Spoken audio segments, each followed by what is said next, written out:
Hello, everyone. Welcome back to your favorite podcast, Imaginary Lines. This is episode 13, lucky number 13. And my name is Keith Giles, and I am joined by my friend and poet, Darrel Epp. And Hello. Yeah, hey, yes, say hi. Hello. So in this episode, I want to start things off by talking about really one of my favorite film directors and one of my favorite films of his. Of all time. So Andrei Tarkovsky is he's a really very influential film director. Actually, he's from Russia. He's dead now, of course, but he made films a while back, and he's very influential. It's like I sort of discovered him by watching. There's a couple of channels on YouTube that would do sort of film essays and talk about different films and different directors and reference different films that were influential in filmmaking and in the history of film and things like that. And this guy Tarkovsky's name kept coming up. And I had watched, at that time, I'd watched the film Solaris, which at the time, I'm gonna admit I hated it. In fact, the last 15 minutes of that film, I fast forwarded it because I was so bored. And I couldn't wait to get to the ending. And I didn't get it. So I just didn't get it. I just thought it's slow, it's boring, and it takes forever. What's going on? Nothing's happening. And I was very impatient. And so that was my first, sort of exposure to Tarkovsky. And I just didn't really get it. But after watching some of these film essays and watching, certain, they would pull out certain clips from some of his films and talk about, just the magic of how he did this or how he did that and different things that he did. And I slowly started to appreciate, like, okay, yeah, oh, that's right. That's really good. I really like that. And then even noticing other films that I really love and how they had really stolen a whole lot of style and ideas and techniques and things from Tarkovsky's library of, I just realized my microphone isn't plugged in. There you go. We're professionals here, guys. Here, hold on. Let me plug in my microphone. Hopefully you've heard everything I've said so far, but this will be hopefully, now that my microphone's plugged in, a little better. Just noticing the influence that that Tarkovsky has had on other great directors. I mean, everybody from Ridley Scott, Stanley Kubrick, lots of directors. Actually, we could go into a long explanation of that. And even just until recently, I've seen some really great films recently. There's a film called Long Day's Journey into Night, which I really love. And maybe one day we can talk about that film. But that director, so there's like three very obvious nods to Tarkovsky in that film. Like, okay, there you go. This person loves Tarkovsky and is letting us all know it. So anyway, I slowly, when I first saw the film The Mirror, I decided to give it a shot. I said, I'm going to give Tarkovsky another shot. I watched the film The Mirror and loved it instantly. I got it. I understood what he was doing. I understood why he had these long takes where there was long seasons even of silence in the film and things like that. And I really started to appreciate it and then really honestly fell in love with it. And after that, I had to watch everything he did. So I guess I say all that to say Tarkovsky is perhaps an acquired taste. If you go into it, as I did initially, looking for, things to be moving quick and blah, blah, blah, like that's not the way he makes films. Anyway, so I watched the film Stalker and just realized what a masterpiece this film is. I really think this film is phenomenal. So I guess to kind of kick off talking about Stalker, here's this is the DVD cover, the Criterion for Stalker. It's based on a book, science fiction book called Roadside Picnic. And of course, what's funny is this edition of Roadside Picnic features an image, a very iconic image from the film Stalker. So that image on the cover here is from Stalker. And the book Roadside Picnic is by Russian authors Arkady and Boris Strugatsky. The book is really great. It's very similar to the way Do Androids Dream of Electric Sheep and Blade Runner are sort of really inversions of one another. They're kind of about the same characters and sort of the same themes, but they almost take mirror reflection perspectives on the same thing. So they actually complement each other well. Yeah. I think if you read the book and you watch the film, both with Androids Dream of Electric Sheep and Blade Runner and with Roadside Picnic and Stalker, you get a much more well-rounded idea of all the themes being discussed. Roadside Picnic is not so much about faith. Tcharkovsky was a person of faith. He was a believer in Christ, and that shines through in various ways through all of his films, and very subversively, in fact, because he was kind of going against the Soviet film board to sneak things like that under the radar in some of his films, but he pulled it off, and he did a beautiful job of it. And so Stalker, the film, really is, it's Tarkovsky's film. It's his story. He's taken the Roadside Picnic concepts and ideas and characters, and he's made it more almost of an allegory about faith. And so, I don't know, before I get into explaining kind of what the film's about and all that, I don't know, Darrel, did you have any thoughts about this film or about Tarkovsky in general? Maybe I'll save it for later. If you want to keep on talking about Stalker for a bit, sure. Okay, sure. So the premise of the book and the film are the same, although it's a little more ambiguous in the film. But the idea is that there's this place called the Zone, and it's a place that the government, the Russian government or the Soviet government, has built a wall around it. They have armed guards stationed there. No one is allowed to go in there because it's very, very dangerous and toxic.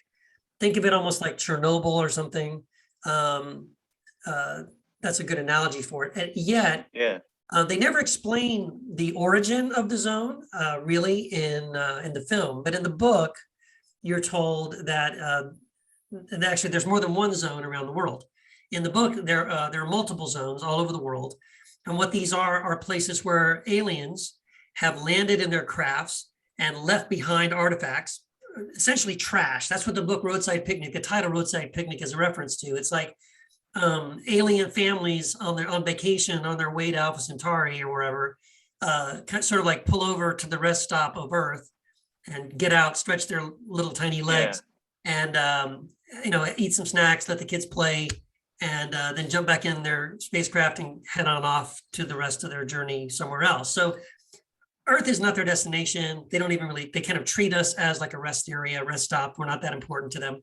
But these artifacts that have been left behind in these zones, these are sort of all over Earth. There are these different places where different artifacts have been left behind. And they are so strange and alien. The technology is so advanced to ours that strange things are happening when people go there or pick these things up or try to use them.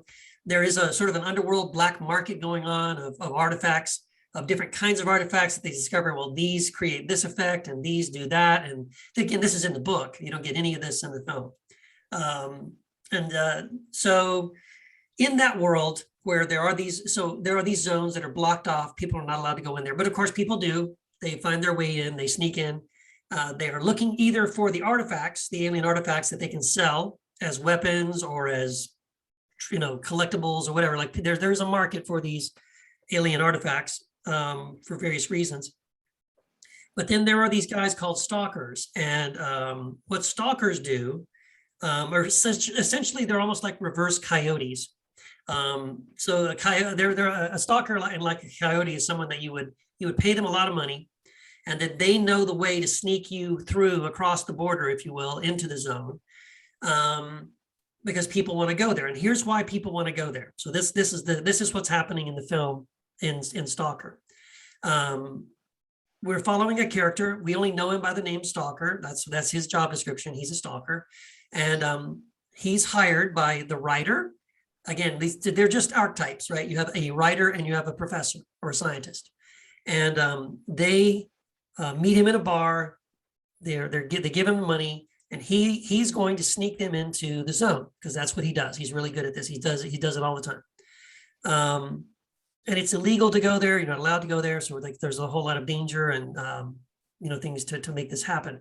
So, but the reason why they want to go to the zone, this particular zone, is that there's a room in the zone that if you go into this particular room in the zone, whatever your deepest wish is will come true. It'll come to pass. And so you can imagine that the people were like, hey, yeah, that sounds great. I'm willing to spend a lot of money and risk my life, maybe go to jail for the rest of my life if I get caught. It's worth it, right? And so that's the setup for the film. That's where we see kind of at the beginning of the film. And what's very fascinating, really, the characters. So we really are following these three main characters throughout the film. The stalker, in a way, sees himself as he's a guide, and in many ways, he is a spiritual guide. He's very humble. He's poor.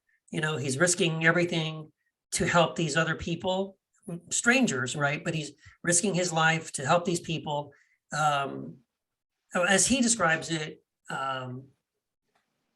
the zone, the room in the zone that he takes people to is this place for people who have lost all hope.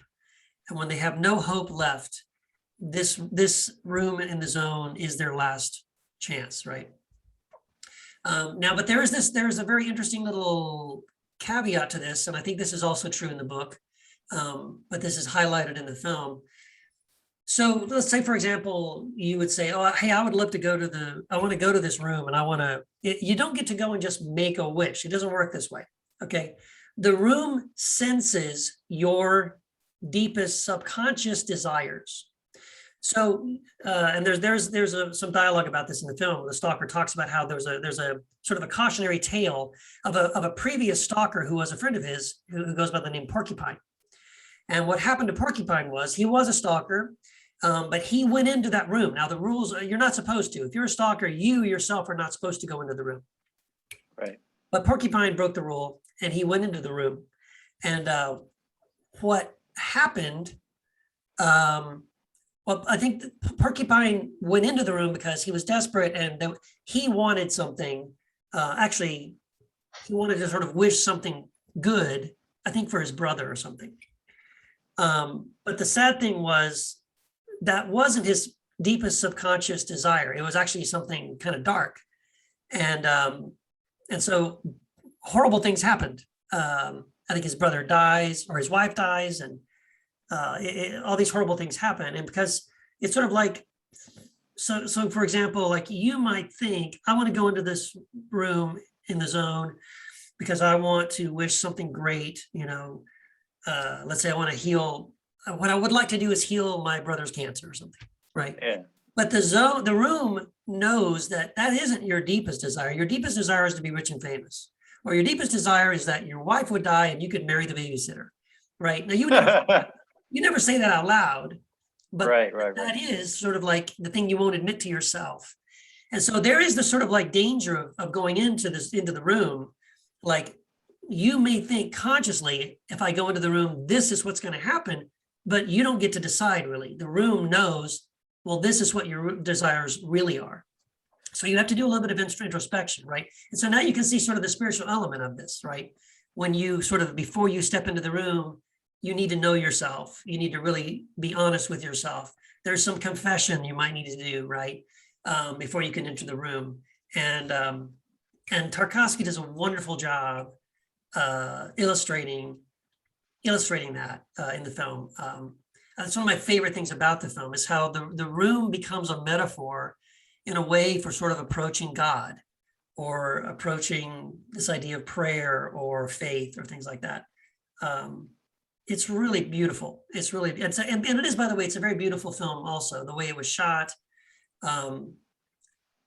It's also, when you look at the shooting of the film, Tarkovsky filmed this movie 3 times. He shot it once, and they used this at the time experimental film developing process with, I think it was a Kodak, and it was developed the person who developed it didn't know what they were doing and they ruined it. The film did not come out. So I can't imagine how frustrating that would be. So then he goes back and he starts to film it again. And I think that also something happened there. And then he ended up having to film it a third time. So the film that we had, changes of course were made along the way. So it's probably a better film because of that. The locations that he chose were, he wanted locations that were organic. So he didn't have a budget, of course, like we do today. He didn't have special effects. So he really looked for actual places that were toxic, where there were, chemical spills and abandoned factories and abandoned towns and things like this. And that's where they went and filmed. And so on the one hand, it looks very real and it's very convincing. It's really phenomenal, some of these shots that he gets. But the sad thing is, because they were filming in toxic chemicals and toxic, wasteland, Tcharkovsky's actors and himself ended up dying from various cancers that they essentially this film killed Tcharkovsky, and it also killed some of his stars and his actors. So it's tragic in that sense. Although after this film, Tcharkovsky went on to make another 4 or 5 films. Had he not made this film, or if he had made it a different way, he might still be alive and be made a whole bunch more films than we were able to get from him. Yeah. So any other thoughts, Darrel? Sure. Actually, after Stalker, he made 2 films. He made Nostalgia and Sacrifice. And he died when he was 53, I believe, which is pretty young. Yes. Yeah, kind of sad. There's a lot of. Go ahead. No, go ahead. Okay, so there was this, there's a little bit of dialogue I wanted to share. There's two little bits of dialogue. One of them is there's a beautiful, one of the most beautiful scenes in the film is the opening of the film is in kind of this monochrome black and white, it's shot kind of in a monochrome black and white. Excuse me. And all up until when they're on this little rail car and they're heading now into the zone. And there's a moment, they never announce it. There's never a sign that says you're in the zone now. But what happens is it just sort of happens in the film that all of a sudden everything's in color. And you can see green foliage and trees and flowers and the blue sky. And it kind of, so when we get into the zone, we go from this dark, depressing kind of monochrome world into the zone, which is full of color and beauty. And actually so what happens is as soon as they get in there and they stop the rail car, Stalker gets off and he goes, I'll be right back. I have to go do something. And you watch him walk off into this high grass and he lies down in the grass and you see him, he just sort of like takes a deep breath. And it's like he's absorbing, the air and the grass and the energy of the zone, like he's home. He's more at home in the zone than he is anywhere else. This is where he comes alive. And again, for him, this is a spiritual thing. He sees himself as this sort of spiritual guide, which I'm going to come back to in a second. But there's a beautiful moment where he goes and he looks down into this deep well. And of course, it's got all these sick chemicals and, and it's beautiful in one way. If you've ever seen oil on water, it's got this rainbow kind of effect. Yeah. So, but you see him like he kind of throws a rock into it and he kind of makes a wish/prayer before they begin their journey into the zone. And this is what he says. He says, let everything that's been planned come true. Let them believe and let them have a laugh at their passions. Because what they call passion actually is not some emotional energy, but just the friction between their souls and the outside world. And most important, let them believe in themselves. Let them be helpless like children, because weakness is a great thing and strength is nothing. When man is born, he is weak and malleable. When he dies, he is hard and insensitive. When a tree is growing, it's tender and pliant, but when it's dry and hard, it dies. Hardness and strength are death's companions. Pliancy and weakness are expressions of the freshness of being, because what has hardened will never win. I just love that line. That bit of dialogue is so beautiful. And all throughout Stalker, you get little moments like that where either dialogue coming from Stalker, basically the writer and the professor each have monologue moments where you kind of get inside their head. They have a moment by themselves to sort of express why they want to go to the zone, and they do talk with each other about this. They each have their motives of why they want to go into the zone. One of them, not to spoil it, but one of them has an ulterior motive. He has a stated motive, but when he actually gets into the room, he reveals a very different motive for coming. But again, yeah, it's one of these films where I think people may come into it thinking, oh, this is some kind of artsy Russian sci-fi film. This will be kind of cool. And I think the science fiction element is really just kind of a vehicle. It's kind of a platform for Tarkovsky to talk about the things I think he really wants to talk about, which is these ideas of faith and weakness, and how we as human beings can kind of get distracted or by the world, broken down by the world, and needing a place where we can go to find some hope, and things like that.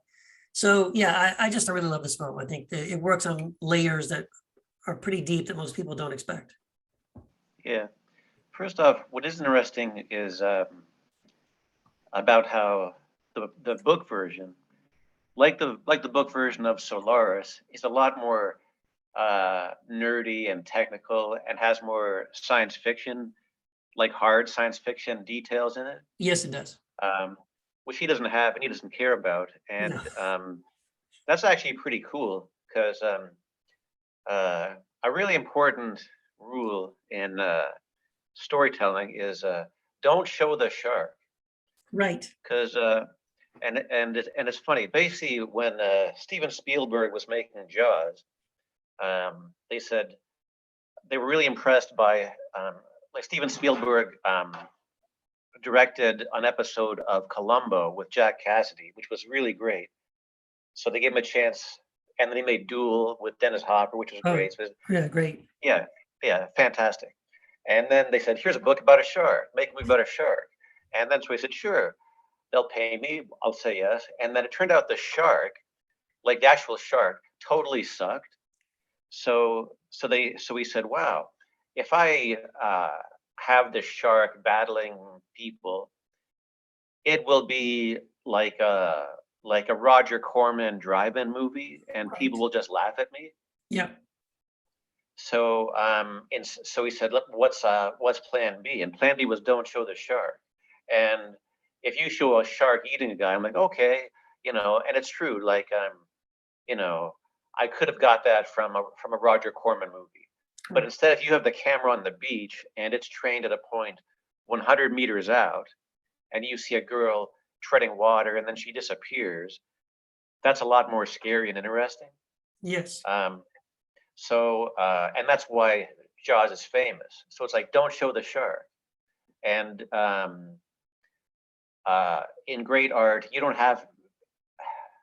This takes a while for people to learn, because sometimes a writer thinks you have to fill in all this stuff as if this is how you will persuade the reader to get on board, when it's actually the opposite. Like, the reader either gets on board or he doesn't. But if he does, it's not because you overloaded it with like telling me how the warp drive works or like where you bought the dilithium crystals, Right. And it's kind of funny. Andrei Tarkovsky said he hated the movie 2001, and Tarkovsky called 2001 by Stanley Kubrick in 1970. He called it a comic book movie. Yep. And it's kind of funny. Like, it's like he's kind of lucky he isn't alive now, when comic book movies have infected the world like a virus. Exactly. Right, where they're hard to escape from. So it's like, if you thought 2001 was a comic book movie, 2021 probably isn't going to be your cup of tea, right? Right. So then he made Solaris kind of as a rebuttal to Yes. 2001. And in 2001, the astronauts are on Earth, and then he cuts, and they're on the space station, and you don't see the journey or the spaceship or like how cool the spaceship looks, Right. because he literally does not care, and you can take it or leave it. Right. So so that's pretty cool for sure. Yeah. So don't show the shark. Yeah. No, yeah, I love that. In fact, it's really funny because I was just talking to my wife Wendy the other day about Jaws and about that exact thing. I said, the thing about that's what makes Jaws great, but it is almost sort of an accident because like the giant rubber shark that they made kept breaking, or it would sink, or it would flip over, it wouldn't stay upright or whatever. And so they had all these problems with it. And because of that, it was like, well, crap, I gotta start shooting this movie. So it was sort of like, well, we just won't show it. And it ends up being like the best thing that you don't really see the shark until like the last probably 20 minutes of the film. And it's way scarier and way more interesting. And actually, J.J. Abrams has a really great observation. He has a great TED Talk, if you haven't seen it, about the mystery box. No. Oh my gosh, it's awesome. You got to watch it. Listen, people, go watch J.J. Abrams' TED Talk about the mystery box. It's awesome. Okay. But in that talk on the mystery box, the mystery box is a reference to this big box with a giant question mark on it that says mystery box. And his grandfather bought it for him when he was like 9 years old. And what it is a collection of like 100 different magic tricks, random magic tricks you can learn. And he got it from a magic store. But J.J. Abrams has never opened that box, never. And he said he realized the reason why he never opened the box was that the ideas in his head of what could be in that box are gonna guaranteed be better than the crappy stuff that's gonna be in that box when he really opens it, right? And this is the kind of the excitement of the mystery box, right? The beauty of mystery, basically. So he talks about, in that talk, he references Jaws. He talks about exactly what we're talking about not showing the shark. But then, and he actually shows the best scene in Jaws. And he goes, people don't think about it. They don't know it. This is what they would never think about, this scene. When they think about Jaws, they think about, oh, the shark eating the boat, or we need a bigger boat, or, those kind of things. That's what they think about, all the shark related stuff. He goes, but Jaws is not a movie about a giant shark. Jaws is a movie about a guy who's a sheriff of a small town. He's trying to take care of his family and keep people safe. That's what it's about. And so there's a beautiful, beautiful scene. He actually plays the clip from Jaws of Roy Scheider, and you see him, he's really frustrated because he's been dealing with the mayor, and he's been dealing with, the government, and he's been dealing with people that want to, all the shop owners that are making money because it's tourist season, and he wants to shut down the beach because of those shark, all this stuff. And so he's battling all this stuff, and he's trying to solve the mystery and whatever, protect people from the shark, taking a bunch of heat for it. So it shows him sitting at his dinner table, right? And his little son, he's got a little boy who's maybe, 7 or 8 years old. And he's sitting at his table, and he's rubbing his head like this. And then the camera pans over, and you see his little 7-year-old son doing the same thing. But Roy doesn't notice it, right? Roy Scheider's character doesn't notice it. And then he kind of goes like this. He's like thinking like this, and the little boy does the same thing. The little boy goes like this. And then he picks up his glass of water, he drinks his water, puts it down, and then he notices that his son is doing everything he does. He looks over out of the corner of his eye. So then he starts doing things, and everything he does, the kid does. And then he kind of starts, making faces, monster faces and funny faces, and the kid mimics anything he does. And then he kind of stops, and he looks at his son, and he goes, "Give me a kiss." And his son says, "Why?" And he says, "Because I need it." Dude, that is the most beautiful scene. And it's like not a scene you would ever think would be in a film like Jaws. But he said, that's what people get wrong. All the Jaws sequels suck because they think it's about a bigger shark, and they think it's about more shark attacks, and they think it's about, it's all about the shark, and that's not what it's about. And if you don't get that that's not what makes Jaws great, that it's really about this character that he have these beautiful human moments, you miss the point. So yeah, I really love that. I think that's that whole thing about Jaws is very, very true.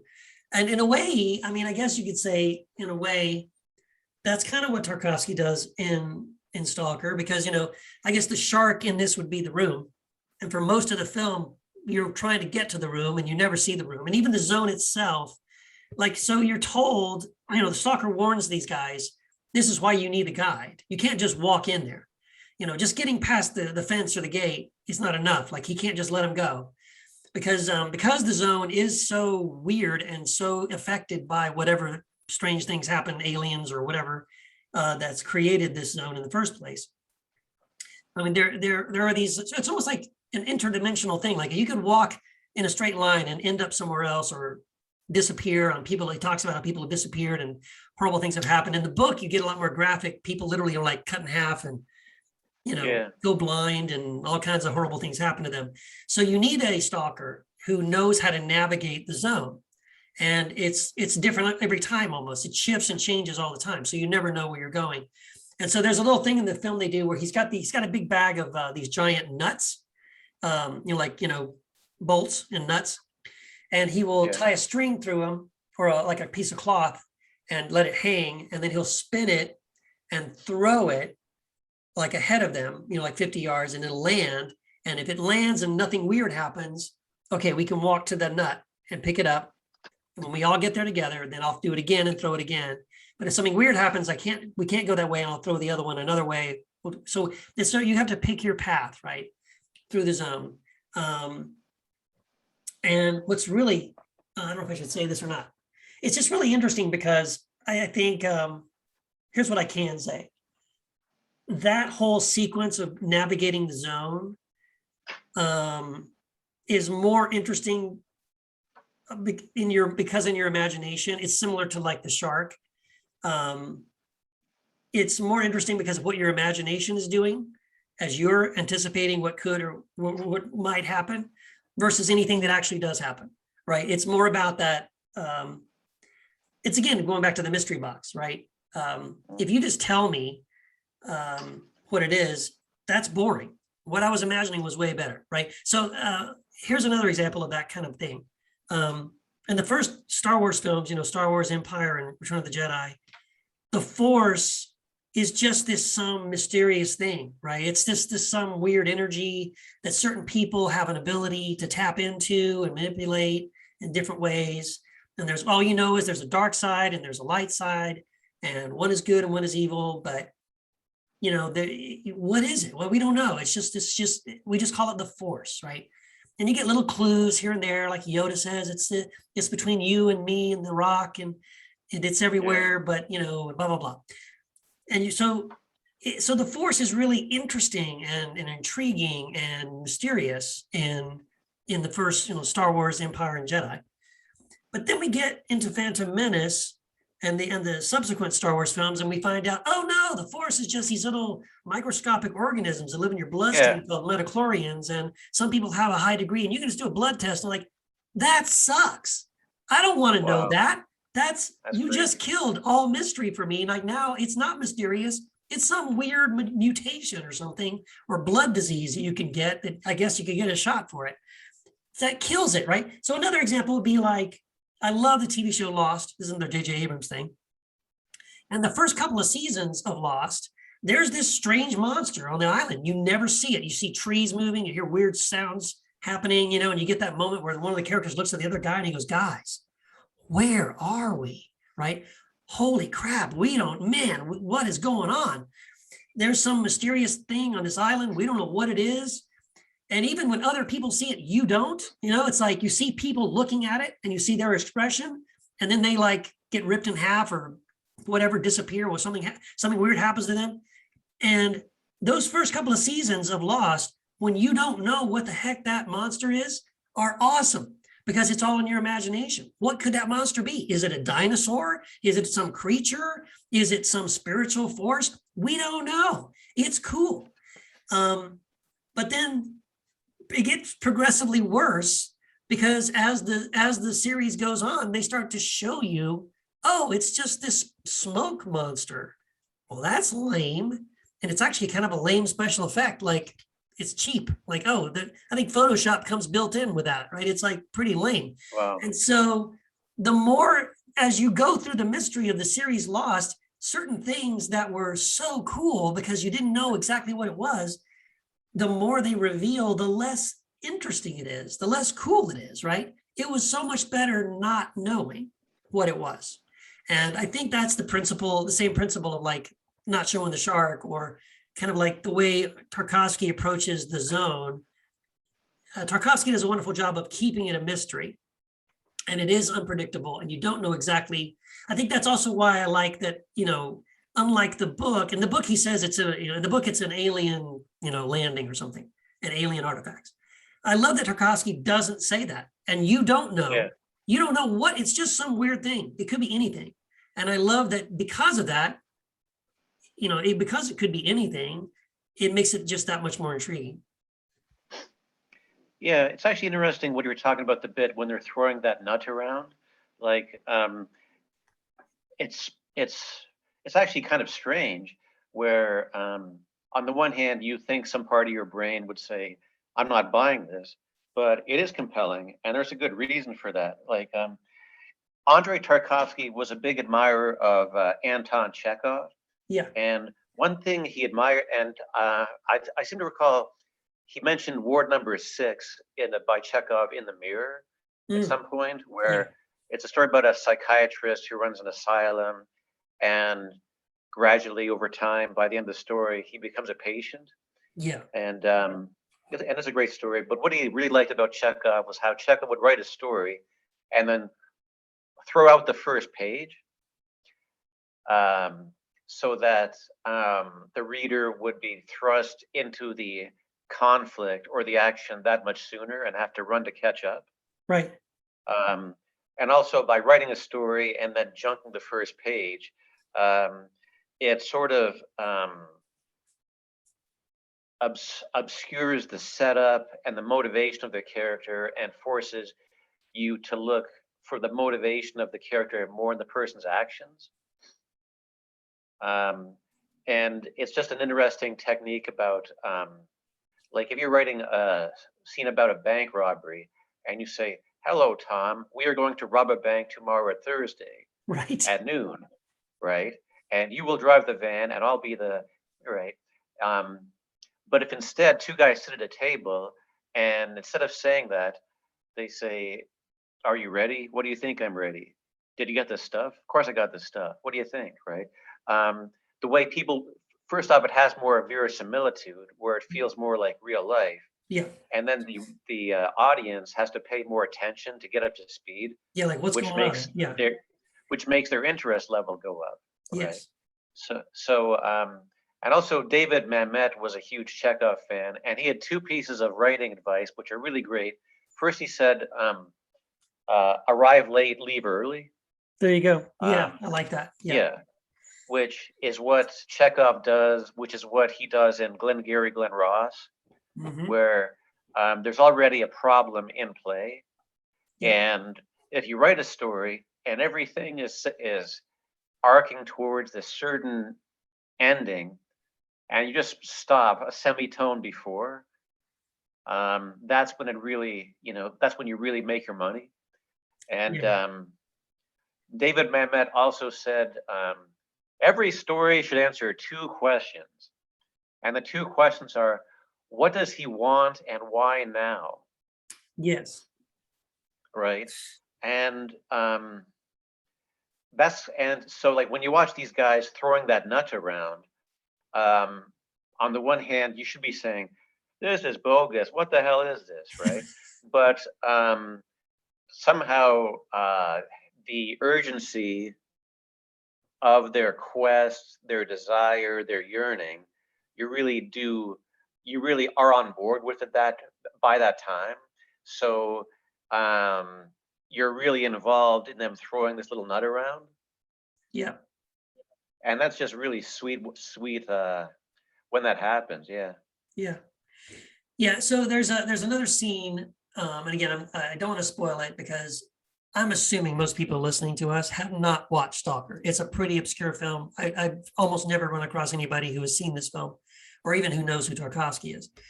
So my goal is I want to encourage you, if you're listening to this, please go watch Stalker. I think it's a great, great film. And for all the reasons that we're discussing.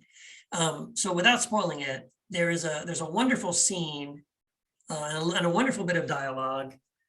This is just before they get to the room. So they finally come to there's a building that they come into. And so there's a bit of dialogue between Stalker and the professor. And I'm just going to read this. So there's a bit where the professor, it seems like the professor would prefer that this room not exist.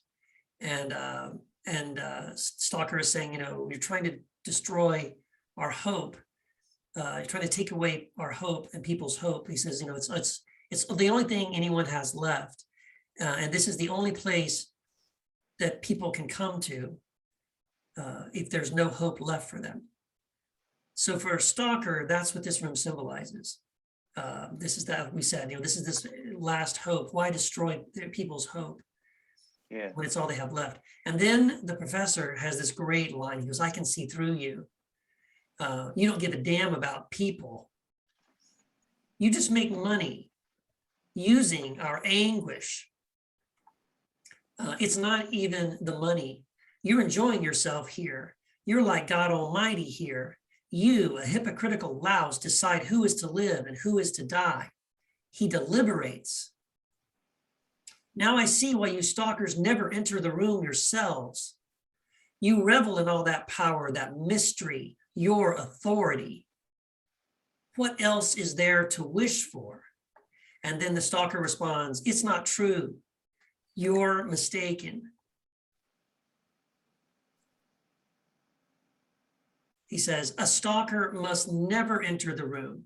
A stalker must not even enter the zone with an ulterior motive. Remember Porcupine? That was his friend, the other stalker. Yeah. He goes, yes, you're right. You're right. I am a louse. I haven't done any good in this world, and I can't do any. I couldn't give anything, even to my wife. I can't have any friends either, but don't take this from me. They'd already taken everything from me back there behind the barbed wire. So all that's mine is here, you understand? Here in the zone. My happiness, my freedom, my self-respect, it's all here. I bring here people like me, desperate and tormented, people who have nothing else to hope for. And I can help them.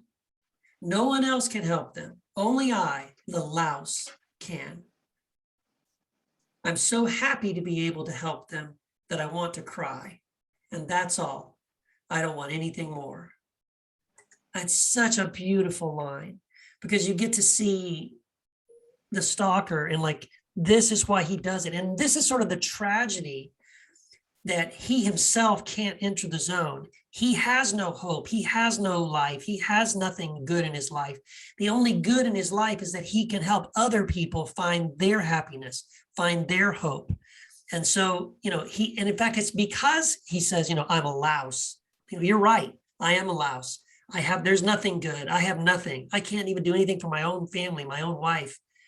And by the way, in the film, he has a daughter who's deformed. And they never say it, but you assume it's probably because he's been going back and forth to the zone and maybe he's picked up some kind of radiation or something and his daughter's been born with these deformities. And again, they don't say that, but it seems like the zone is the result of his daughter being born this way.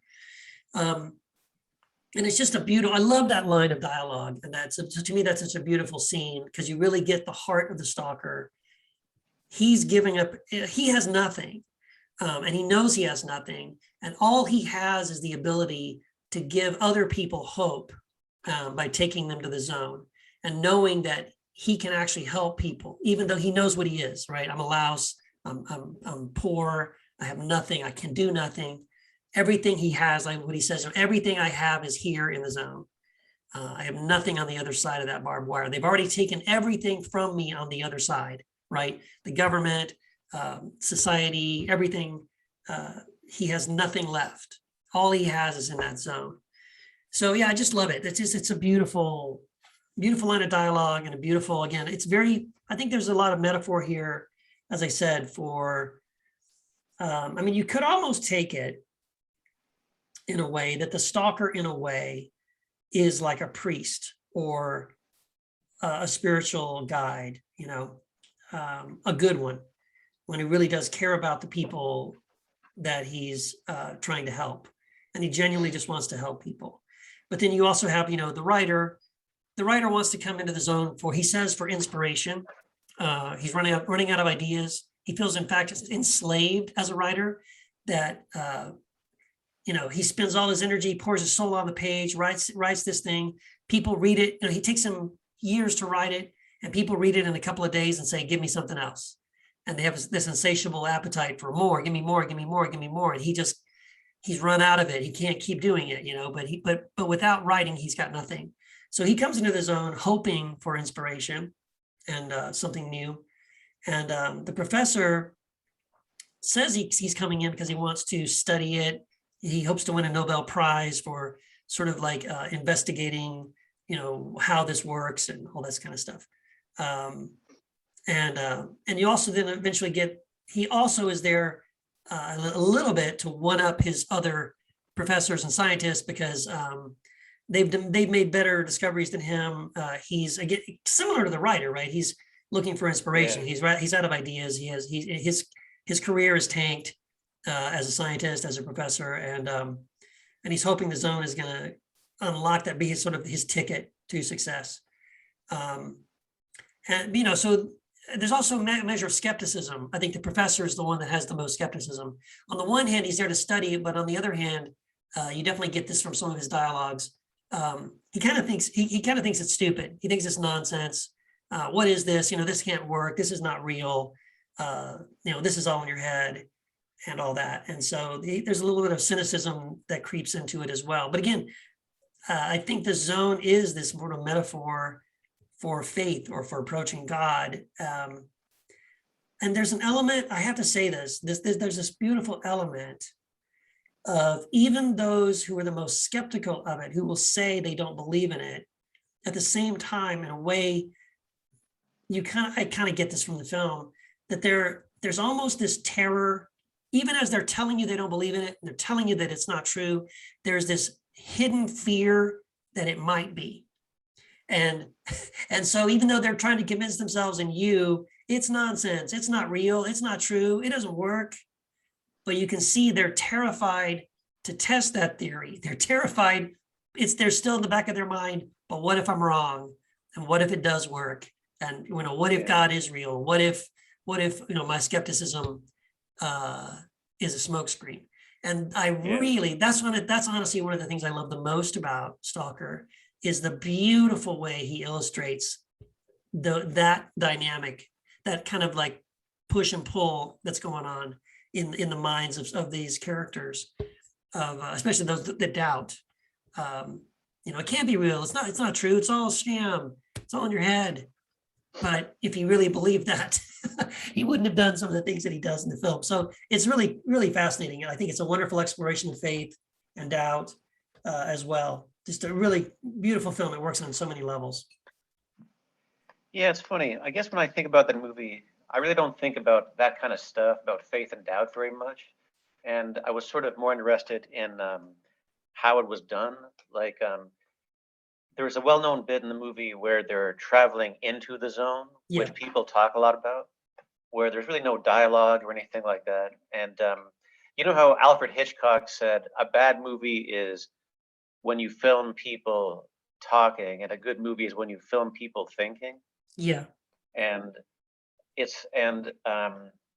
isn't too often that people who make movies are daring enough to do things that only movies can do. And most movies just have too much yakking and explaining, which is always the kiss of death, right? Yeah. So, you know, in The Wizard of Oz, when they go from Kansas to Oz, it goes from black and white to color. And that's totally awesome. Yeah. Right.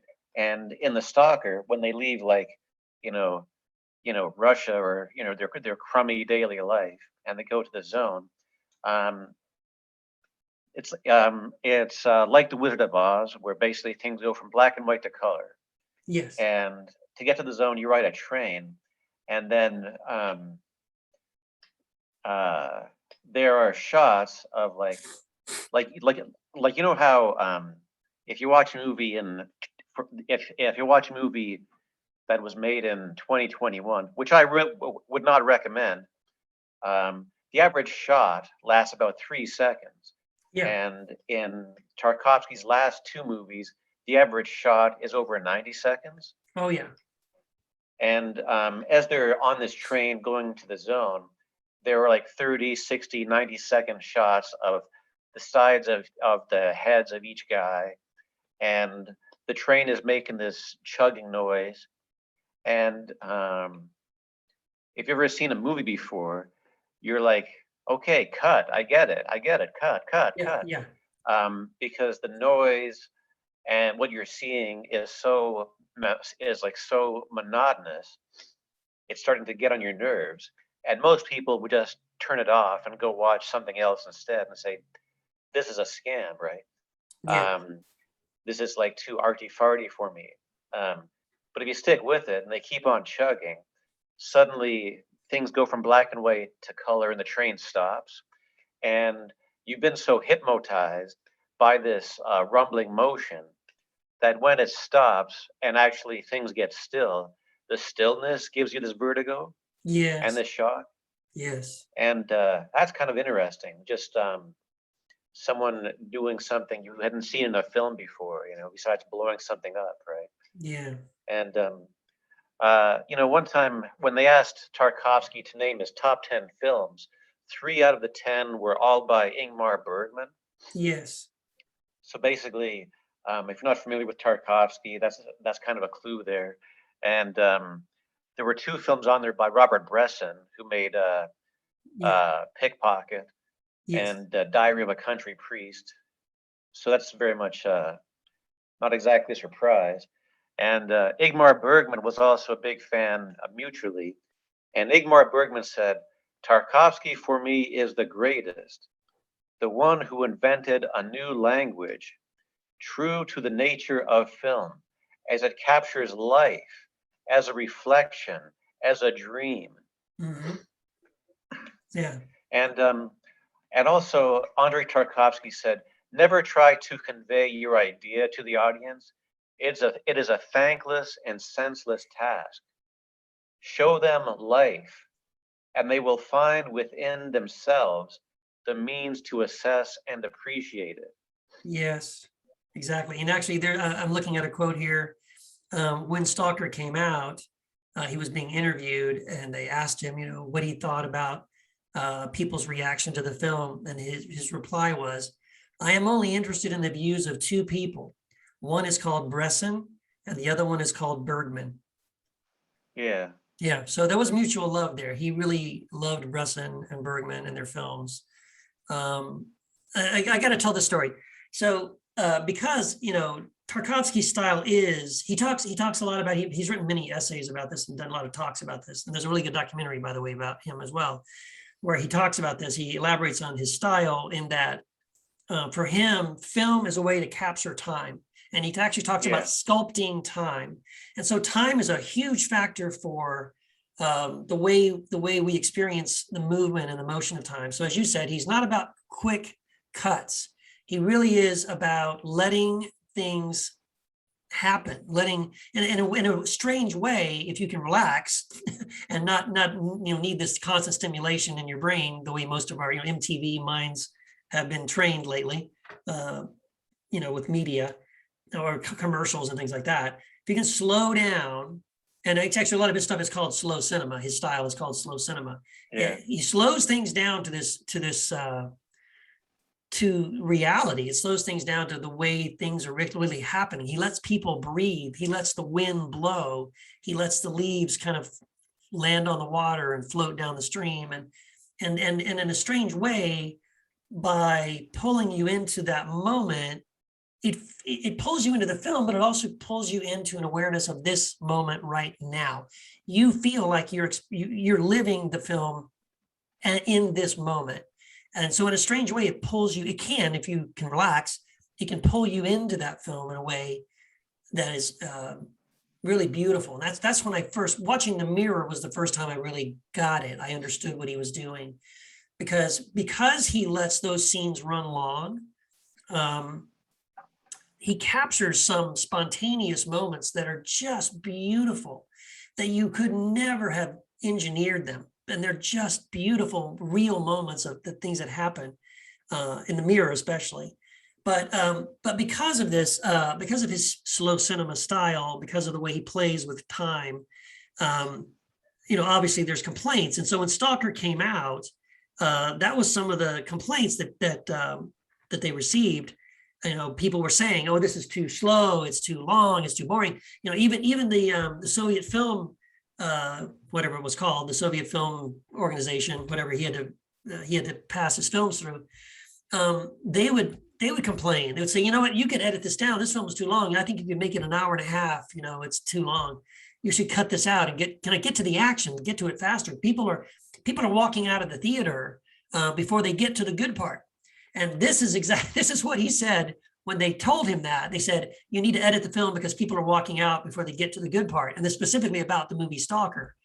And he said, I disagree. I think then the film should be slower and duller at the start. I should go back and re-edit the film to make it even slower and even duller so that the viewers who walked into the wrong theater have time to leave before the main action begins. So in other words, like in a way, he was so determined to not change that. Like he didn't want to pander to people's like, "Hurry up, man, cut to the chase, get to the action, get to the good stuff."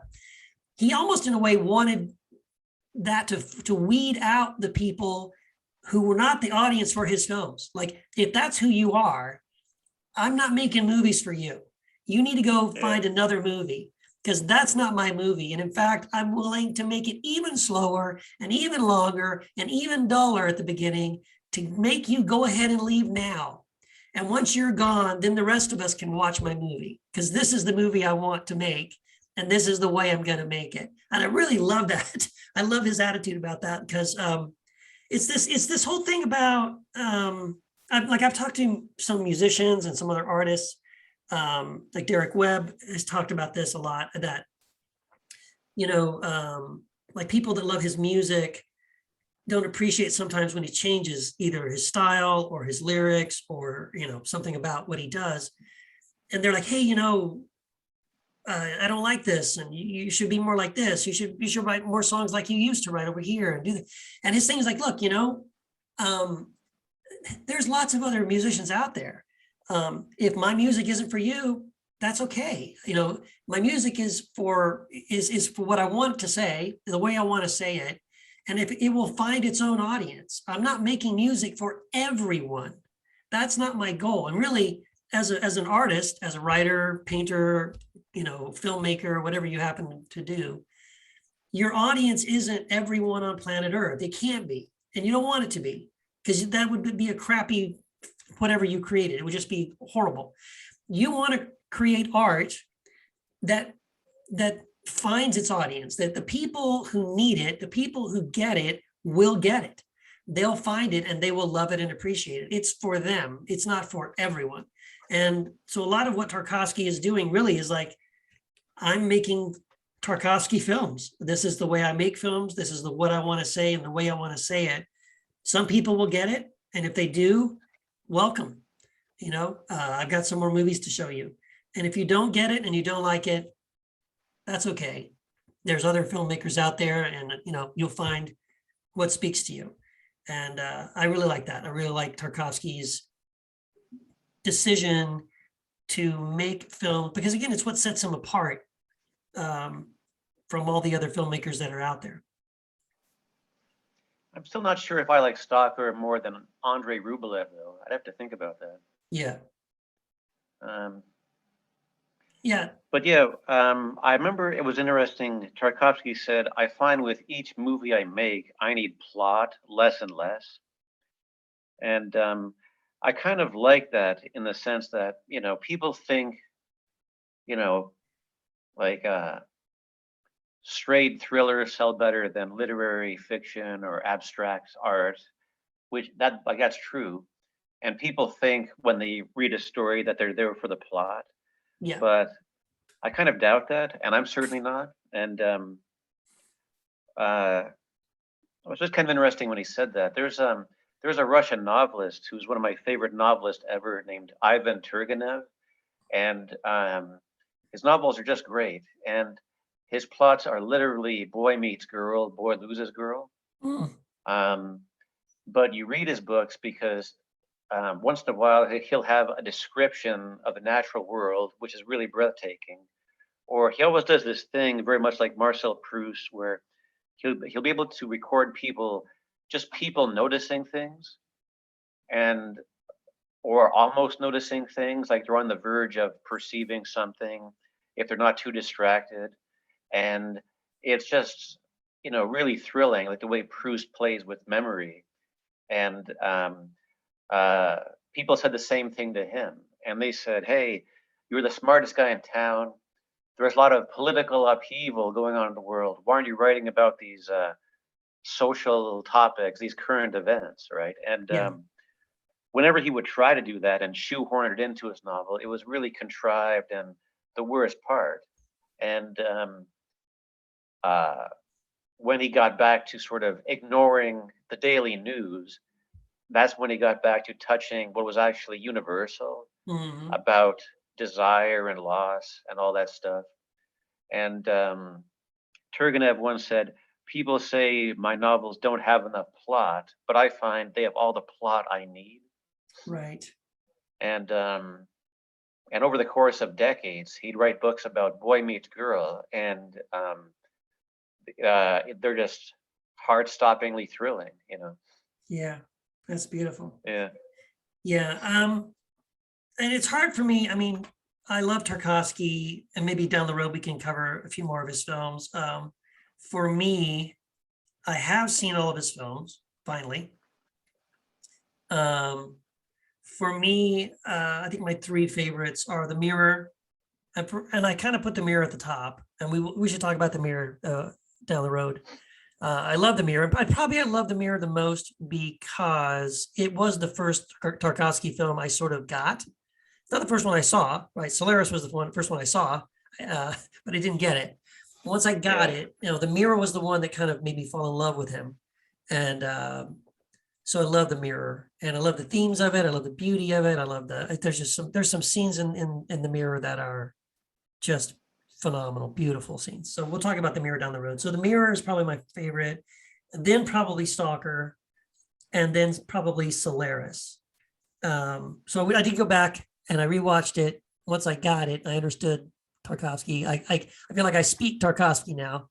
So now that I speak Tarkovsky, I watched Solaris and I'm like, yeah, got it, love it, man, really appreciate it. Think it's a great film. But of course, Andrei Rublev is a phenomenal film, and that would be one to talk about as well, because that film itself is about also not just about faith, but also about art. There's some great scenes in that film. I think the thing that impresses me the most about Andrei Rublev is that technically, I mean, his first film is Ivan's Childhood. That's his first full-length film, and it's the most non-Tarkovsky film in his canon. What I mean is, when you watch Ivan's Childhood, it's a good movie, but it's just a good movie. It doesn't have any of the elements, the time dilation or anything like that. Nothing really, about faith or anything. It's missing all the typical Tarkovsky elements that are so prevalent and what I love so much in his other films. It's a good film, but it's just about very different things than his other films are about. And but Rublev is sort of the first, and Ivan's Childhood, I believe, is almost like a student film or an independent film that he did. Rublev was the first film where he got a huge budget. He had the support of the Soviet Film Organization. It's a massive film. It is huge. It's long, but the set pieces in this film, to think of this basically as a first time, or maybe technically second time film director, being handed this film and this story and that budget and that cast and those sets. There are these huge battle scenes, massive scenes of just hundreds of people. It's incredible, the scope of that film. It's really impressive. I mean, to be honest, like, I look at that film and you're like, wow, when you watch Andrei Rublev, you can see this guy is going to be a phenomenal film director, especially just when you compare like Ivan's Childhood, which is a very simple film. It almost even feels like a made for television film. Very simple film, very dark, very, it's in a couple of rooms that are sets, a couple of outdoor scenes, but and then to go from that to Rublev is like, it's like Ben-Hur on steroids. It's just huge. Yeah, really phenomenal. And also, just as we said, similar themes of faith and doubt and things like that. Rublev is great. Probably a solid fourth place for me. I think Rublev is really great. Yeah, I guess I still don't like Solaris. I guess Solaris is probably my least favorite movie by him, tied with Sacrifice. And okay, Sacrifice is my absolute bottom. I do not like, I would say I actively don't like The Sacrifice. It's funny, like some of the stuff when you were quoting the dialogue in Tarkovsky there that you liked, for me, like a little bit of that goes a long way, and it doesn't take too much of that to get to the arty-farty side of things. Right. No, I agree. Sometimes it can get a little bloated with the philosophical musings. And after Stalker, it kind of seemed like he started to believe his own hype, where, like I said, he made 2 movies, and he made a movie called Nostalgia after Stalker, where it has some good bits, and then it has some dialogue that's some of the worst dialogue you've ever seen in a movie. Right. And it's just horrible, where it's like a man and a woman going, "You look alienated." "Yes, I feel alienated. I have existential ennui. I feel," right? Yes. "You got that right, brother. I feel so existential. I feel uprooted." "You look uprooted.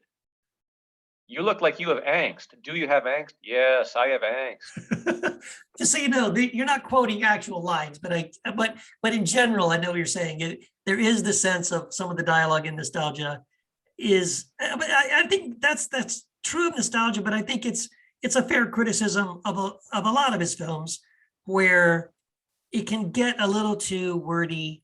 People give long speeches about deep philosophical things, and I know because he cared about those things a lot, and he saw the film as an opportunity for the character to say some things that he wanted to say. But it can feel very arty-farty, and it can also feel very much like telling me, not showing me. Yeah, and this gets back to the Bergman thing. Like, he loved Bergman, and his last movie, Sacrifice, it's basically him trying to do a Bergman movie. Yeah. And I personally don't like Bergman movies.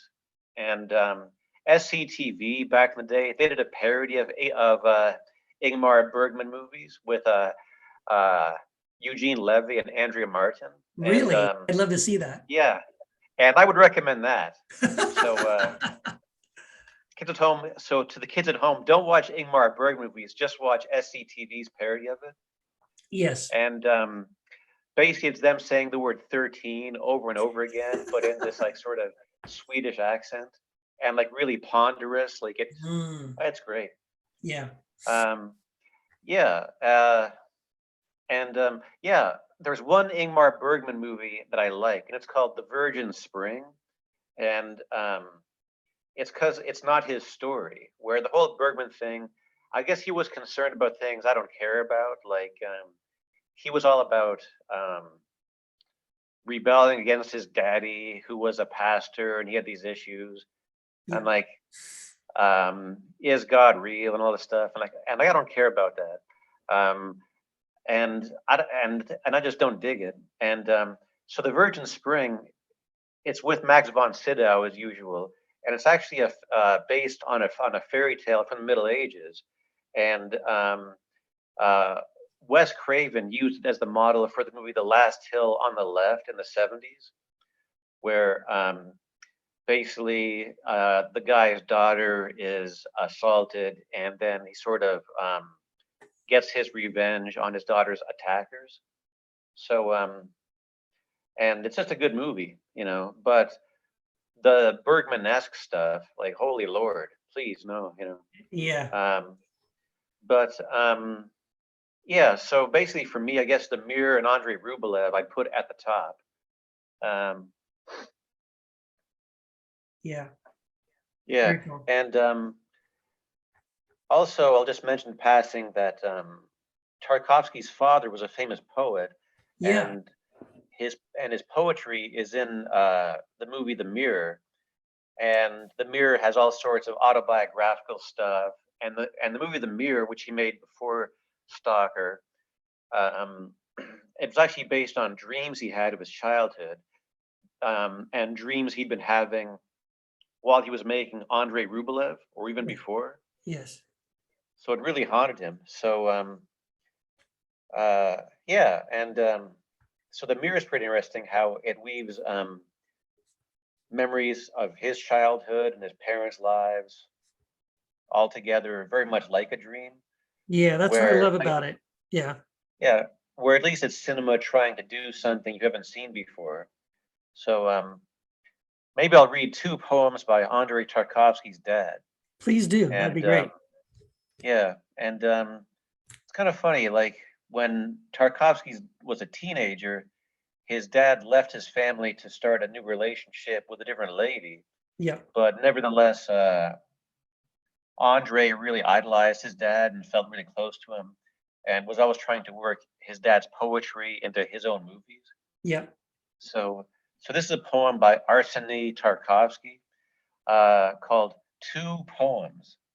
So he wrote a poem to his own poems. And it says, "My poems, fledglings, heirs, plaintiffs and executors, the silent ones, the loud, the humble and the proud. As soon as the shovel of time threw me onto the potter's wheel, myself without kith or kin, I grew beneath the hand, a miracle. Something stretched out my long neck and hollowed round my soul, and marked on my back legends of flowers and leaves. I stoked the birch in the fire as Daniel commanded, and blessed my red temper until I spoke like a prophet. I had long been the earth, arid, ochre, forlorn since birth, but you fell on my chest by chance, from beaks of birds, from eyes of grass." So that's one down. Yeah, that's beautiful. Yeah. And this is a poem by Andrei Tarkovsky's dad, Arkady Tarkovsky, called First Meetings. We celebrated every moment of our meetings as epiphanies, just we two in all the world. Bolder, lighter than a bird's wing, you hurled like vertigo down the stairs, leading through moist lilac to your realm beyond the mirror. When night fell, grace was given me. The sanctuary gates were opened, shining in the darkness. Nakedness bowed slowly. Waking up, I said, "God bless you," knowing it to be daring. You slept. The lilac leaned toward you from the table to touch your eyelids with its universal blue. Those eyelids brushed with blue were peaceful, and your hand was warm. And in the crystal I saw pulsing rivers, smoke-wreathed hills, and glimmering seas. Holding in your palm that crystal sphere, you slumbered on the throne, and God be praised, you belonged to me. Mm. Awaking, you transformed the humdrum dictionary of humans till speech was full and running over with resounding strength. And the word you revealed, its new meaning, It meant king. Everything in the world was different, even the simplest things. The jug, the basin, when stratified and solid water stood between us like a guard. We were led to who knows where. Before us opened up, in mirage, towns constructed out of wonder. Mint leaves spread themselves beneath our feet. Birds came on the journey with us. Fish leapt in greeting from the river, and the sky unfurled above. While behind us, all the time, went fate, a madman brandishing a razor. Wow. Man, it's really good. Yeah, I like those. Both of those are really great. Yeah. His father was also quite famous in his own day. Yeah. Yes. Yeah, and there is that interesting element of how he does try to either work his father's poems into his films or, analogs of his relationship with his father play into really maybe almost all of his films, except for maybe Ivan's Childhood and Andrei Rublev. If it's in Andrei Rublev, I didn't notice it, but like in Nostalgia, there's a bit of the thing there, because I think if I'm remembering correctly, the character in Nostalgia is also someone whose father was famous. Because I think Yeah. I think that's true, right? There's a place where they're in some European place. I don't know if it's a small town in Italy or France or something.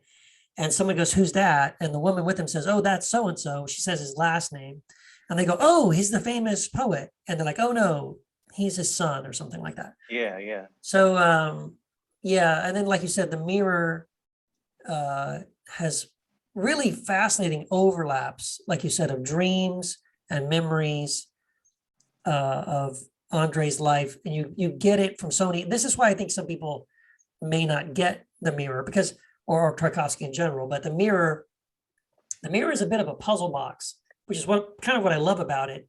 If you're looking for a linear sort of a storyline, here's the main character, here's what's happening, here's a plot, ABC happens, and here's the end. Here's how it ends. There's no story like that, really. There's just a collection of dreams and memories and things. And there's even this, I think, a beautiful blurring of, and I guess the way it does in dreams, right? Like you could have a dream about something. Like I had a dream the other night, and in my dream, there was a character, the guy who shows up in my dream, and I know he's sort of a famous musician. And initially in the dream, he's my friend Brett Scallions, who I grew up with, who ended up being the lead singer for this band Fuel. But then later on in the dream, the same guy becomes Tim Tabor, who's like a guy I know from this band called the Prayer Chain. And like it was the same person in the dream, but kind of like who they were and what they looked like kind of faded in and out. You know what I mean? It kind of came and went. Yeah. And you get a bit of that in the mirror where like, you don't know. So like there'll be a scene with a young boy and you think, oh, this is Andrei. But then there'll be something like, well, maybe no, this isn't Andrei. This is his son now. Like it's Andrei's son, Andrei Tarkovsky's son, the filmmaker's son. And the father is Andrei, the filmmaker. But then it'll also be like, well, or no, this is his father, the poet, and this is him as a kid. And the same thing happens with the wife. Like either this is his wife or this is his mother. And there's even a big deal made about how, oh, you look, my mother and my wife look so much alike. And so the same actress plays both the wife and the mother in flashbacks. And so there is a bit of a blurring sometimes in some of these scenes of like, what am I watching here? Am I watching something of this other character when he was a kid? Or is this the son of the grown-up? Or is this the wife or is this the mother when she was young? And the answers to those questions are really meaningless. Like you don't, that doesn't matter. That's not the point. If anything, the point is that how these things overlap, how our memories, we talked about in the last episode, how memories are unreliable, right? Our memories get our little movies we make in our head of things. And so in a way, that's kind of what's happening. You know, Tarkovsky is giving us a window into, well, this is my memory. Maybe it's my memory. Maybe it's something that's also happening to me right now, or maybe it's something that a story was told to me, you know, about my grandmother before I was even born, and how these things kind of come and go. So there's an ambiguity there, but that to me is what makes it beautiful. I really appreciate that. I love that, you know, sort of the experiences that we have are similar to the experiences that our sons have, or that our mothers have, or that our daughters have. And in some weird way, these things are even passed on, like we inherit these things from our parents. We inherit these things. We pass them along to our children. Yeah, I think that's just what I love about it. So, and you do get a bit of that, by the way. I think you see some of that in that same kind of thing happens in Nostalgia as well. There's a really interesting sort of a dream sequence kind of thing where you see generations of this guy's family as the camera's panning slowly across, and you see these little girls, and then there'll be a woman, and she's holding a baby, and then it'll pan across, and there'll be an old woman, but standing like right next to her, and then they're looking back over their shoulder at this house, and then it'll keep panning, and then there'll be some other person. And you're like, are these the same people? Are they the same person? You know, young, old, you know, kind of coming and going, that kind of a thing. So yeah, there's a bit of, I mean, it's not surrealistic in that sense. It's not like super weird, and I don't want to say surrealistic in sort of a 60s hippie trippy sense. It's not like that. It's more subtle, you know what I mean? Where I guess what I'm saying is the lines are blurred between reality and dream and memory and things like that, in really interesting ways. That's what I really appreciate about it. And by the way, you see a bit of that in, I'm talking about other filmmakers who sort of borrow, quote unquote, from elements like that from Tarkovsky. You see it in First Reformed. There's a beautiful Tcharkovsky moment in that movie, First Reformed. Like I said, I see elements of it in that film, Long Day's Journey into Night. I even see elements of that in Blade Runner. Ridley Scott really borrows a lot from Tarkovsky, especially if you watch the director's cut of Blade Runner. There, without the voiceover dialogue, which he never wanted anyway in the film, it was imposed. So when you see the director's cut and that dialogue is removed, that's what Ridley Scott is doing. Like, there are these long scenes where it's panning across, and you hear the rain, and you hear the traffic and people walking, and then like people on the bicycles come riding by, and they kind of go past you. There are those moments then where there is this silence. You're just watching life in the city. You're watching things happen. You're watching the passage of time. In Blade Runner, that is lost with the voiceover because you're paying attention to what's being said. But when you pull that out, when there's no voiceover, all of a sudden there's this Tarkovsky moment in Blade Runner that I realized, like, oh, that's cool. I get it. That's what he's doing, right? When he's these long, slow pans in like Deckard's apartment with the light passing outside with these vehicles flying around and stuff, you know, rays of light coming and going as things are passing outside, and the long, slow pan across his apartment and all the junk and crap laying there, you know, and he's sleeping on the bed and all these things. Those are things that Ridley Scott loved about Tarkovsky that he's pulling into his style and into his films. And so once you kind of speak Tarkovsky, to use that metaphor again, you can see how many other directors speak Tarkovsky and are trying to put some of that those accents in their films. Also the voiceover was so bad. Well, do you know why it was so bad? No. Why we should talk about Blade Runner one day. This is my obsession. I love Blade Runner so much. In fact, if we do an episode of Blade Runner, I will pan the camera over here to this side of the room, and you will see my my Blade Runner collection homage shrine that I have. But the reason why that voiceover was so bad is that Ridley Scott didn't want it. The studio demanded it. They said it's too confusing. People don't know what's going on. And plus, it's supposed to be this film noir. We need the Philip Marlowe voiceover. It was a cold and rainy night. She was one hot dame and blah, blah, blah. They wanted that tough guy voiceover. So they wrote it, and they pulled Harrison Ford into the studio to read it. And what Harrison Ford said, and he absolutely said this, this is the truth. Harrison Ford said, I thought the voiceover was a bad idea. I thought it was really, I was hoping the studio was going to change their minds. And so to help them along, I decided to read this voiceover dialogue as badly as I possibly could, to make it so bad they would never actually use it.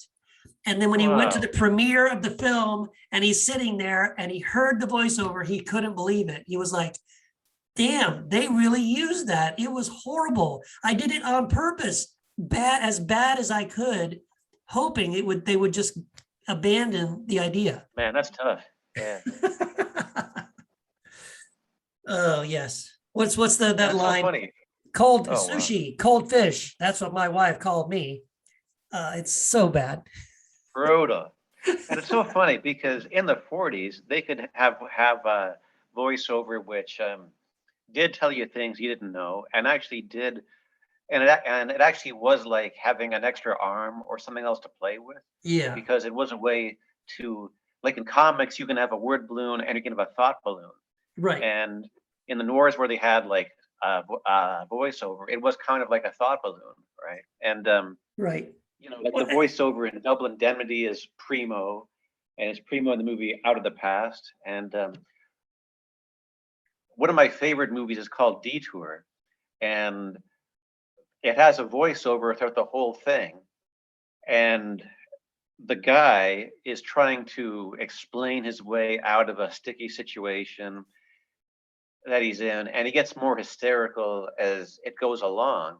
And there's a bit where he's playing piano, and someone gives him a $10 bill in his glass as a tip, and he says thanks.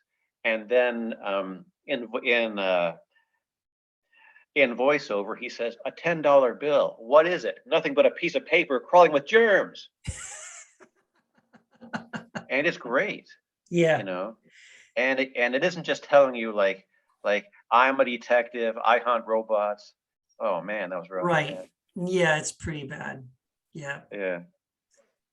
Yeah, but yeah, the voiceover, the film noir, and that hard-boiled detective voiceover. I mean, I think it really comes from Philip Marlowe. It comes from Raymond Chandler. It comes from probably Mickey Spillane is the guy. I mean, that's where the real tough guy, hard-boiled voiceover probably reached its peak as Mickey Spillane, and it works in those kinds of films because it's really giving you a deeper sense of that character, who this guy is and why he's like this, and he's no nonsense, and he sees right through everything, and you just get this, you get more of a voice because again, that character typically doesn't talk very much, right? He doesn't say much. He's a man of few words. So when he's talking to, he's interviewing a suspect, or he's chasing down a lead, or he's talking to the dame, or whatever, or the police chief, or whatever he's doing, it's pretty short and sweet, boom, boom, boom, boom, just the facts, ma'am. So without that voiceover, you don't really get a deeper sense of like, who is this guy? What is he really like? And what is he really thinking? And that's what makes that noir voice work. I mean, I love it, actually. I love that voice, actually.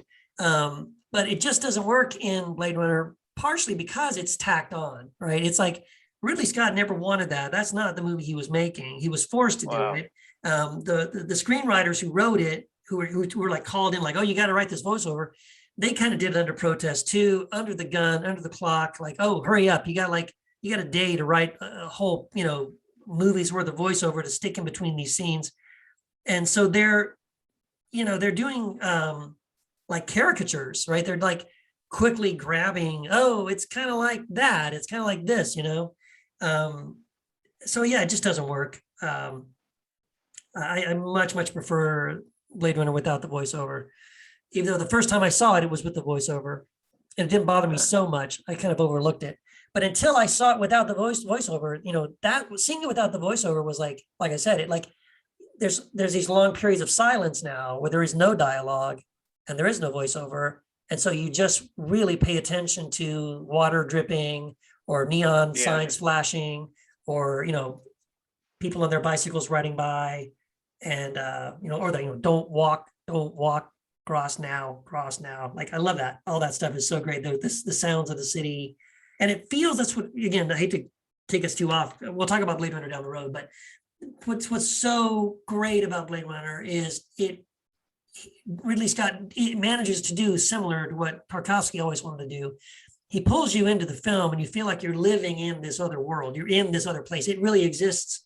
And somehow you've been taken there and you get to live there for a little bit during the film. And it feels a lot real. It feels like a real place that people really live in, that you could really go to, and pulling you into the film like that. I think Ridley Scott would probably admit a lot of those tricks that he used in Blade Runner are things that he learned and took from Tarkovsky. What I don't get is, it seems like what I liked most about the book wasn't in the movie. Like, the movie didn't have like the Mercer box religion at all. Oh, I agree. So I guess I should refresh my memory before I comment, but I don't remember really getting much out of the movie. But Blade Runner? Yeah. Oh man, well, down the road, let's do a Blade Runner episode. Because like I said, I'm obsessed with that film, and I'll admit, it's not the greatest film ever made.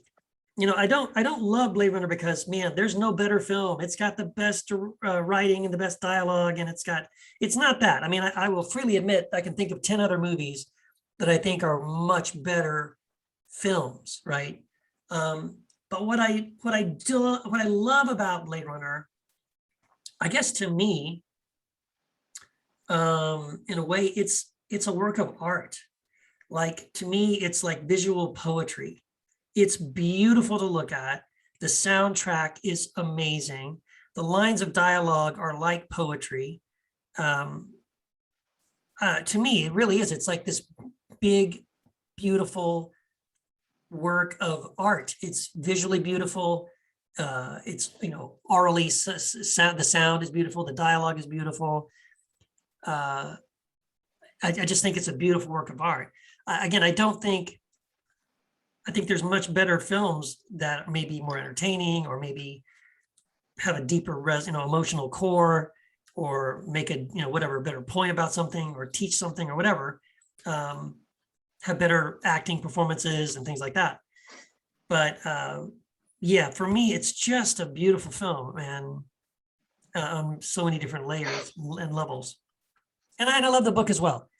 Maybe that's part of it too. But I only discovered the book. I kind of went backwards. Saw the movie, then read the book, and then in the book you realize, like you said, my favorite part of the book that didn't show up in Blade Runner is there's a whole episode where Deckard gets picked up by another Blade Runner he's never met before, and he says, "I think you might be an android." And so he's like, "I don't know what you're talking about, dude.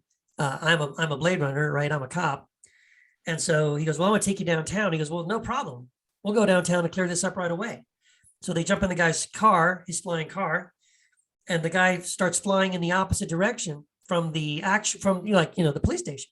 He's like, "What are you doing?" He goes, "I'm taking you downtown to the police station." He goes, "No, you're not. You're going the wrong way." He goes, "Oh, shut up. You're crazy." Well, they land on the roof of a completely different police station. And he takes them in to meet a completely different police chief. And there's all these other cops walking around. And there's this realization that, oh my gosh, there's a whole other police department, here in, and I think it's in San Francisco in the book. It's not LA, it's San Francisco. And so for a moment, it kind of pushes on that whole idea again, where for a moment, Deckard wonders, well, crap, maybe I'm the replicant, and these are the real police, right? I've been working for the wrong ones, and these are the real cops, and I'm a replicant. And then so there's this tension of like, I love that whole alternate police force with an alternate list of androids they have to retire. And then he's thinking, is that a real list of androids to retire? Or are those humans, right? Are you androids killing humans thinking you're killing androids? Or am I, right? So of course, that's what Philip K. Dick loves. He loves playing with this idea of reality. What's real? What's true? What's human? How do you know? How do you know what's real and true? How do you know how do you know who you are? And how did that scene turn out? Well, spoiler, Yeah. the way the scene, so they have a different test. So he's got the boy Kampf, right? But they have a different test they give to him. Yeah. And he comes out human and he's like, whew, which is funny because even on their test, no, you're one of us. But they give it to the police chief and he's an android. So I think Deckard kills him. The guy that arrested him, the other android, comes into the room, sees that he's killed the chief, and he explains, oh, he was an android. I think he shows them the results of the test. But that guy, that other Blade Runner, I think he refuses to take the test. And of course, then the suspicion is that he is an android, but he doesn't want to know. And I think they just escape. They just get out of there. And so the guy's like, man, you saved me. You know, those guys that were all androids, and they fooled me. They tricked me into thinking, you know, I was doing the right thing. But, you know, we got him. And I don't think they ever go back to that character again. Unless I maybe need to refresh my memory. I don't know what happens to that character or that whole other police force. You would think he would go back.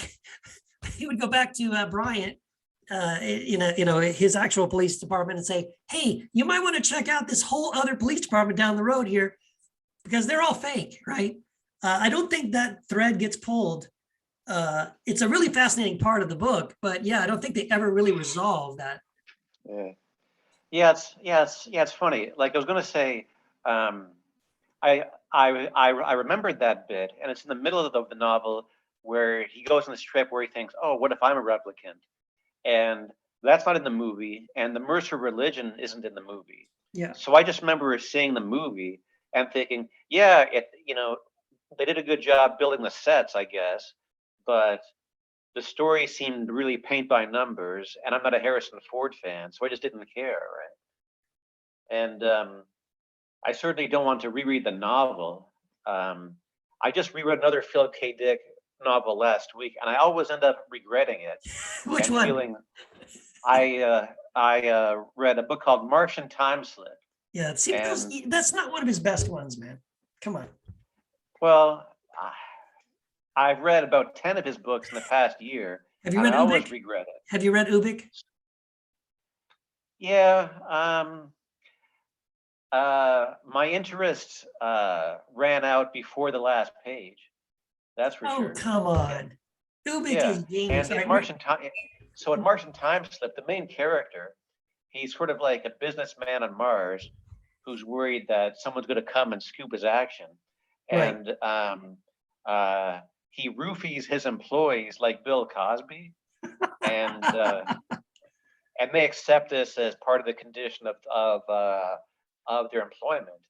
And I'm like, wow, I wish I wasn't reading this. I wish that, I was being a better steward of my time than reading this trash. But anyhow. Well, yeah, it's always sad. Yeah. Yeah. Well, I obviously we have different. This is one of the things we disagree on. I love Philip K. Dick, and he's not all great. I agree, but I think Duando's Dream of Electric Sheep is a really great novel, actually. And I see it. It's a kind of an inversion of Blade Runner, because the point in Duando's Dream of Electric Sheep, which one of the inspiration for that novel was listening to recordings of the Nuremberg trials of these Nazis on trial, after World War II. And they were talking about, listening to them, transcriptions of them talking about, yeah, it was really hard to sleep at night. You don't understand. I couldn't sleep because all these children kept crying all night long. They wouldn't shut up, and I couldn't get any sleep. And he's like, that person isn't human. That person looks like a human, sounds like a human. If you passed him on the street, you would think that's a human being. But this person lacks empathy so much. They're human in every way, but they're not human. And so that's when he kind of came up with this idea of an empathy test for replicants or androids. The thing that reveals to you that they're not human even though they look human, is that they just don't care about other human beings. And so for him, for Philip K. Dick, the android was sort of like, we don't want to turn into this. We don't want to become this. They're the bad guys, right? They're the ones who, they look human, but they're lacking this one important thing, which is empathy and compassion. And what's fascinating about the way Ridley Scott approached Blade Runner, and it's not really him, I guess it's really Hampton Fancher who wrote the screenplay, really the meat of the screenplay. Although David Peoples it was co-written by David Peoples as well. But together, the two of them kind of turned it on its head, because instead what you get in Blade Runner is the opposite. You get the androids, even though they're fake, they're not real, they have empathy, they have emotion. And it's the humans who don't care about, they're just going to kill these androids. They don't care about anybody else. Deckard just wants to make the money. It's like, it has nothing to do. So the humans have lost their humanity in Blade Runner. And it's, if anything, it's the androids who love life so much. This is why, like, Batty, who's the guy he's trying to kill, spares his life, saves his life, and shares these beautiful memories with him because he knows he's dying. So it's an interesting reversal there. It's so again, but I love how these bookends, how I think the book and the film kind of work together to kind of make the same point in a way, but they're making it in different ways.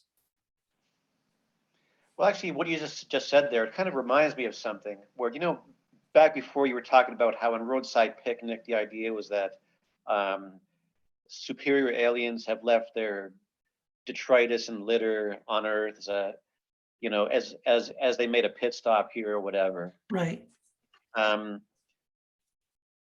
One thing that's cool about that is most of the alien contact stories are so unbelievably corny. Right. And people who say they've been kidnapped and anally probed by aliens in the cornfield. Of course. The thing that's so corny about that is, if there were actual aliens, first off, people have no idea how vast space is. Like, the nearest star is Alpha Centauri, and it's so far away, it's insane. It's like, right.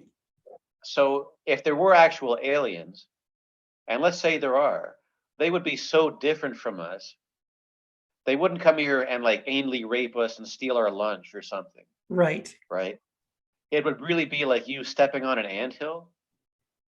Yes. Or basically, or be like what happened to North America, where they say 90% of the population of North America was killed before they actually encountered Europeans. Because before they saw them physically, their germs got there and wiped them out. Right. So the Europeans like, what are you talking about? When we got here, this place was empty. And yeah, well, like last spring, there were millions of people here, but they didn't have antibodies to the germs you brought. Right. Right. Yeah. So an actual alien contact would be like the ending of The Sopranos, where the screen just goes black. And like, yeah, because when you get shot in the head, that's what happens. Yes. Right, just over, right? Yes. So an alien contact story wouldn't be interesting, and it wouldn't be like Klingons or something. No. And it would just be like totally incomprehensible. And so that's a good thing about the Roadside Picnic thing. But also, it seems like what you were saying just there about Blade Runner and the replicants having more empathy than blah blah blah. It seems like real life events have made that really corny as well, in the sense that we had all these stories about androids and like C-3PO who had a recognizably human accent and reactions and charm. And what if they just got better and better where you couldn't tell, right? Yeah. That's all ridiculous, because now we know when the human race is wiped out by AI, it won't be AI who looks like the Terminator or like C-3PO. Right. The AI is invisible, and it's called algorithms. Yeah, it's a piece of code. Yeah, it's like, why would the AI bother building an army of Terminators or C-3PO if they can destroy us with algorithms. Exactly. Right? Right. And it's like in the 20th century, we had all this good science fiction about we'll send out humans in spaceships like the Enterprise and have a federation of all these ships going out into space exploring. And now we know, well, that's never going to happen because it's cheaper to send unmanned probes. Exactly. And the information we've got from Voyager in 1977 is just off the charts. It's awesome. And why would you bother spending the money to make a life support system for a human for 50 years in that tin can? Right. Well, you wouldn't, because that'd be a waste of money.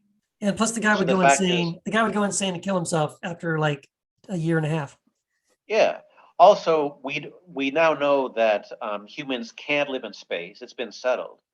But I mean, just in terms of cost, when you look at what we've learned about the universe by putting telescopes in orbit above the blurring of the atmosphere, it's like you don't need the Enterprise because we found out anything we needed to know once you got a satellite that was orbiting 40 miles up. Yeah. So that's just not going to happen. Forget it. Yeah. You know? So, yeah. So this whole thing about, oh, what if the Terminators get us? No, like we're dead already because AI is already guiding our clicks and making sure we're guided in this direction that ensures like our destruction, you know? Yeah. Yeah. And I think we've talked about this before, but that's the thing that I found I really appreciated about Stanislaw Lem and his book Solaris. And it's also in the film, Tcharkovsky's film Solaris talks about this as well. Like you were saying, this idea of like, if we ever encountered a truly alien life form, we'd have no way of communicating to them, right? The film Arrival also talks about that, which I appreciate. Like, there is no common ground or basis of language or communication with a truly alien life form. And so again, it's you know what I noticed? I noticed this kind of thing the most, like if you're watching a foreign film and it is a science fiction and everyone's speaking Italian, don't you go, wait a minute, why is this guy on this other planet speaking Italian or French? How does he know French? That's stupid. But I never have that reaction when I'm watching a film and they go to another planet and they're all speaking English. I just go, well, of course. So it's you notice it when it's outside of your context, and you just go, or like if they're speaking Japanese or something, like, how does that alien know Japanese? That's ridiculous. Exactly. They wouldn't know Japanese or English or Italian or French or anything else, and we would have no. Because again, it's not just like, oh, it's just this other language. We'll just learn this other language. No, you can't learn that other language because you don't have any common, touch points to say, what does this look like and what does this mean? We don't have any way of communicating. Most likely, I mean, maybe, who knows? We haven't encountered alien life, so maybe I'm wrong. But yeah. I think Stanislaw Lem is closer to the fact, closer to truth, that truly alien life forms, if we encounter them, it would be nearly impossible to have any kind of communication. Yeah, well, also he just happened to like mathematical puzzles in general, so it kind of suited him. Yeah. Yes. But I mean, J.G. Ballard and John Wyndham both did the same, where they would have like a global disaster happen, but the story is told through the lens of an average guy who like doesn't know too much, and like. The book, The Day of the Triffids, is great for that, where there's a certain kind of plant species that's found that becomes really aggressive, and it happens to coincide with a sort of event in outer space, which causes the whole planet to go blind. Wow. Except for the narrator, who was in a coma when it happens, and he wakes up, and he's like, "Wow, there's like killer plants everywhere, and everyone's blind. I'm hungry. I better get some food, and he just does the best he can, and that's pretty cool, actually. Yeah. Yeah. Interesting. Yeah, and actually, what you're saying about aliens speaking French and stuff, that actually kind of reminds me of Marlon Brando and Superman, where the Superman movie was written by Mario Puzo, who wrote The Godfather. And when the movie came out, the big scandal was, oh wow, Marlon Brando was in the movie for 3 minutes, and they paid him $3 million. That's outrageous. And this was back when $3 million was a lot of money, right? Now it's like chump change, right? Right. But back then, people were like, "Good Lord, this is the end of the world." Marlon Brando got paid $1 million for a minute, right? Right. And actually now we know that there was an extended version where there was actually a whole bunch of stuff they shot on Krypton with Marlon Brando, which is actually really cool. Yeah. But they were like, "Wow, if we include this, it'll mess up the pacing." Yeah. So the movie will be too long, so it doesn't make any sense. So they just like cut it out. But now it's on YouTube or whatever, right? Yeah. So anyhow, the deal is in Superman, Marlon Brando, he makes his money, and he says Krypton, and he puts the emphasis on the first syllable. Okay, and it's the coolest thing in the world. He says Krypton. And you watch this movie and you're like, oh, right. He's from another place. He'd have an accent. Yes. Right? Yeah. Superman is an alien. Right. He'd have an accent. He says Krypton. Right? Yeah.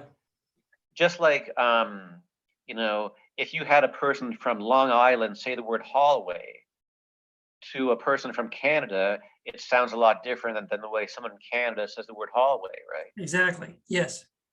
So you watch this movie and Marlon Brando, he says Krypton, and you're like, man, you were worth every penny, right? Because he was a smart guy. He read the part, and he said, how can I get across the alienness, the exotic nature, the strangeness, the fun, the thing people dig about this whole thing. Yeah. And it's by Marlon Brando saying Krypton. Yeah. Very cool. Absolutely. So good for you. Yeah, man. That was worth it. Yeah. Yeah. Well, very cool. Well, man, this has been a good episode. We got to talk about some of my favorite films and filmmakers, and read some poetry. It was a lot of fun. Also, I have to say, someday we should probably talk about Michelangelo Antonioni, because I gather he's sort of lumped in with slow cinema sometimes, but I guess I might feel the way about him that you do about Tarkovsky or whatever, and Okay. I'm really a big fan of his. So Okay. Well, yeah, you know what? We could cue that up for our next episode. That sounds fun. okay, cool. All right. Well, thanks a lot. Okay, great. Take care, people. Yep. See you guys next time. All right. Bye.